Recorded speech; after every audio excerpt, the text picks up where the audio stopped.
那里有一如韩国了，你看那边是那种很传统的那种美式大楼，然后再过来这个是有点复古一点的美式的感觉的。那这边又是很标准的那种哥德式欧式建筑啊。所以在这边呢，we can appreciate the different type of scenery。人家好，慢慢欣赏目看景色，慢慢韩国语。好啊。刚刚讲说这边是美式，这边是欧式，而且你有注意到吗？这边有2个饶富历史意义的教堂。对，我看到有2个教堂，看起来好像都蛮有历史，真的。这条纽伯利街啊，它就相当于纽约的第5大道啊，对，那种感觉，就是你看它有很多的精品啊，都进驻在这里。都在欣赏目看跟风景，这个好像有点美国跟欧洲的风景都融合在一起的感觉。没错。对啊，我们可以到处走走逛逛，看看那样，欣赏景色的。哦，好冷哦，为什么？哎，冻僵哎。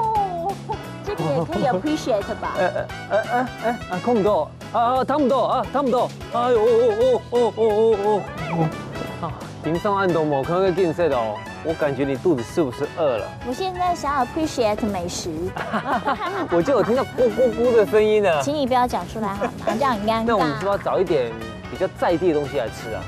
在美国应该要吃汉堡，应该很多人 appreciate 汉堡吧？没错呢。今天你哦，欣赏某看个景色，应该好好犒赏一下自己啊。对啊 ，we can appreciate the different type of scenery。那么我们现在也可以 appreciate 这些美食，犒赏自己。这边有一个是有肉，然后也有蘑菇的，我要这个。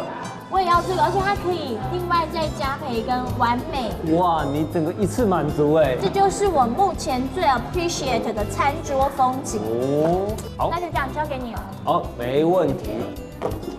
我请客。好的。等我一下。好。来，汉堡来，来，请坐。啊，谢谢。哎呀，你难得对我这么好。是嘛？这真是令人 appreciate 的餐桌风景。看，要爆出来了。We can appreciate the different type of scenery。正宗的美国汉堡。Yeah, it's a kind of scenery。那欣赏某看个风景哦。这也是一种。累死我吗？没关系。快吃，快吃，快吃，好好吃哦。漫步美丽的纽伯利街头，又品尝了当地著名的汉堡。We can appreciate different types of scenery。都在做一摆欣赏某看个景色。